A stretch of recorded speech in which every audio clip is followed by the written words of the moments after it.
orang yang bertauhid akan diberikan Allah Subhanahu wa taala, yang tauhid benar, kemenangan,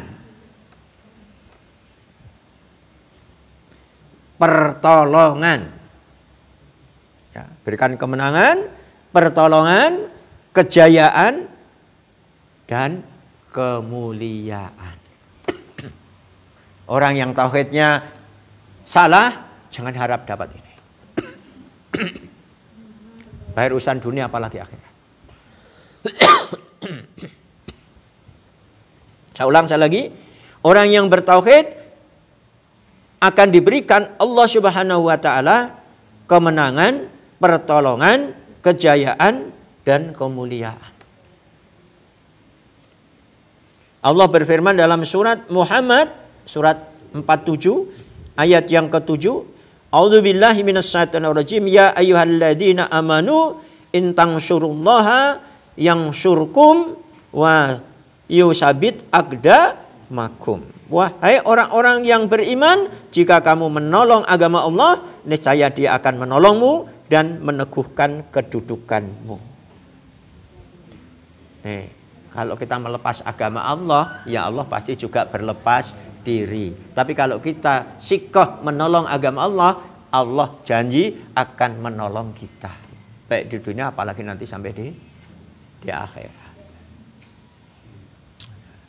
Nah, kita bisa sikoh itu, bisa teguh, bisa kuat, itu karena ketauhidan yang benar.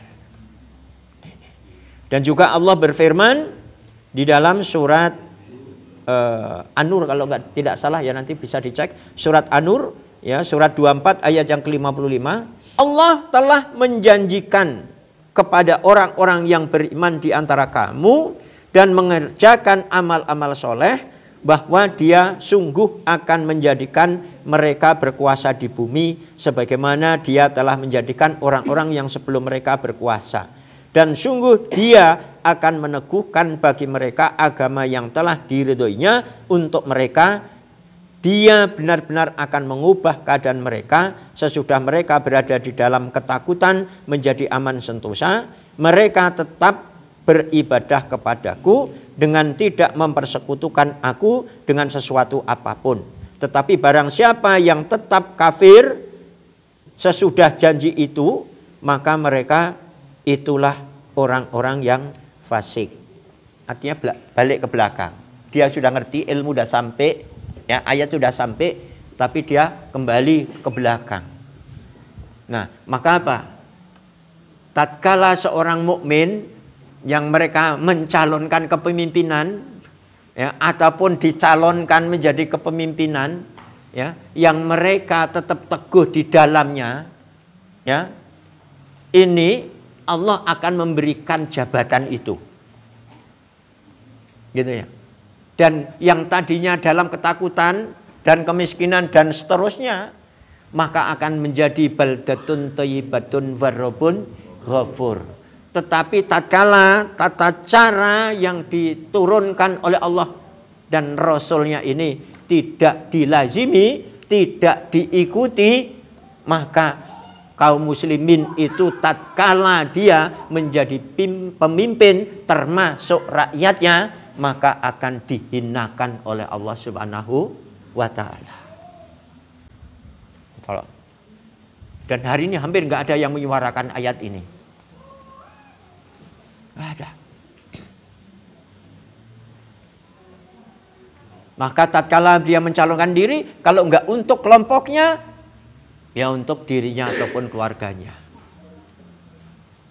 Padahal kekuasaan itu untuk keselamatan umat di muka bumi ini.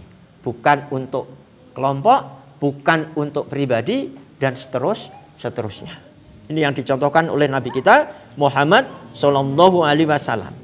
Maka orang yang seperti itu dicap oleh Allah dalam ayat ini orang yang fasikun, orang yang fasik.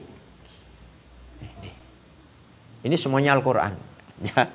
Jadi Bapak Ibu insyaallah dirahmati Allah Subhanahu wa taala, kalau kita kepingin selamat ya menghadap Allah, hanya mengikuti apa yang diturunkan Allah dan Rasulnya. Yang Syukran ya Rabbi, syukran, hadaita qalbi, syukran.